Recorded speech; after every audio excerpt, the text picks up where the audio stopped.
ప్రభునామమునకు ఘనత కలుగును గాక. యెహెజ్కేలు గ్రంథము 8వ అధ్యాయం 15వ వాక్యము మనం చదువుకుంటున్నాము.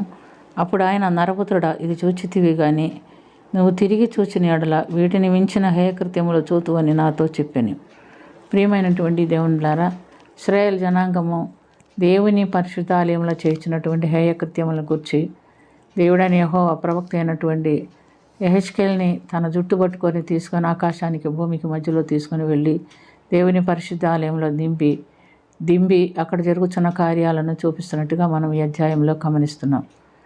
ఇశ్రాయేల్ జనాంగము దేవునికి దూరస్తులుగా ఉన్నప్పుడు ఆయన ప్రేమించి వాగ్దత్త ప్రదేశమునకు చేర్చిన తర్వాత వారు అన్ని విధాలుగా సమృద్ధి కలిగి జీవిస్తూ దేవుని మర్చిపోయినటువంటి ఒక సందర్భం ఇది.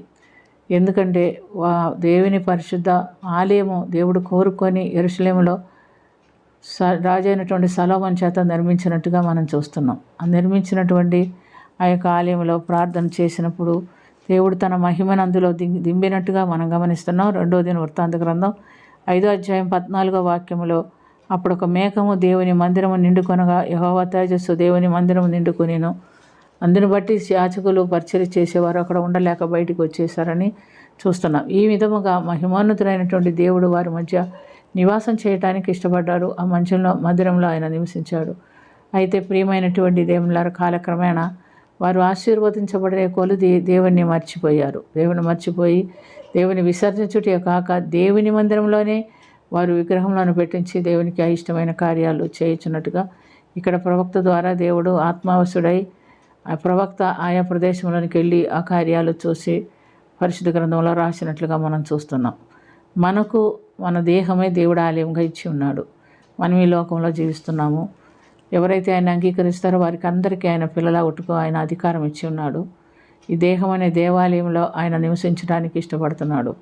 మనం ఎప్పుడైతే ఆయనకి ఇష్టమైన కార్యాలు చేస్తాడో ఆయన మన దేహం అనే దేవాలయంలో ఉండడు అనే ఉదాహరణను బట్టి మనం తెలుసుకుంటున్నాం.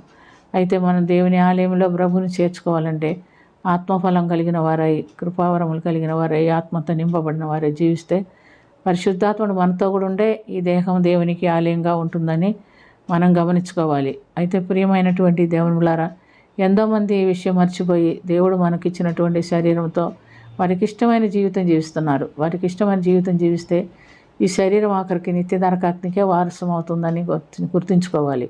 ఎవరైతే ఆయన వాక్యానుసారమైన జీవితం జీవిస్తూ ఆయన కట్టడలను అనుసరించి జీవిస్తారో వారిని దేవుడు తన నిత్య జీవంలో ప్రవేశపెట్టడానికి ఇష్టపడతాడు. మరి నువ్వు నేను దేవుడు మనకిచ్చిన ఈ దేహం అనే దేవాలయం ఉంది. దాన్ని పరిశుద్ధంగా కాపాడుకోగలుగుతున్నామా లేదా అని మనల గురించి మనం పరిశోధించుకునేదానికి దేవుడు ఈ సమయం మనతో మాట్లాడుతున్నాడు. పరిశుద్ధంగా కాపాడుకోవటం అంటే వాక్యానుసారమైన జీవితము జీవించుట. మారు మనసు నిమిత్తం నీళ్ళలో బాప్టిసం తీసుకున్న మనము వాక్యానుసారమైన జీవితం ఎప్పుడైతే జీవిస్తామో అప్పుడు పరిశుద్ధాత్ముడు మనల్ని ఆవరిస్తాడు. పరిశుద్ధాత్మ మనల్ని నింపుతాడు. ఆత్మదేవుడు మనలో నివసించినప్పుడే ఈ దేహం దేవాలయంగాను పరిశుద్ధాత్మకు నిలయంగాను ఉంటుంది. ఎవడైనాను నా ఆలయంను పాడు చేస్తే వాడిని నేను పాడు చేస్తానని దేవుడు సెలవిచ్చున్నాడు. ఇశ్రాయేలు జనాంగం దేవునికి వ్యతిరేకంగా జీవించినందున వారిని బబులోను ప్రభుత్వంలోనికి బానిసలుగా పంపించినట్లుగా మనం చూస్తున్నాం.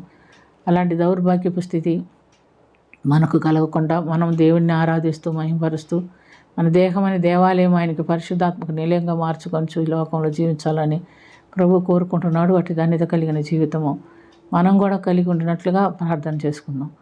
ప్రేమ కలిగిన తండ్రి, నువ్వు మాకిచ్చిన ఈ దేహం అనే దేవాలయంలో మీరు నివసించండి. మీకు నివాసయోగ్యంగా ఉండనట్టుగా పరిశుద్ధంగా దీన్ని కాపాడుకున్నట్టుగా మాకు కావలసిన ఆత్మీయ జ్ఞానము, పరిశుద్ధాత్మని నడిపింపు దయచేసి దీవించమని, నడిపించమని, కరుణించమని యేసుక్రీస్తు పుణ్యనామమున మిక్కిలి వినయంతో అడిగి వేడుకొనుచున్నాము తండ్రి. ఆమేన్.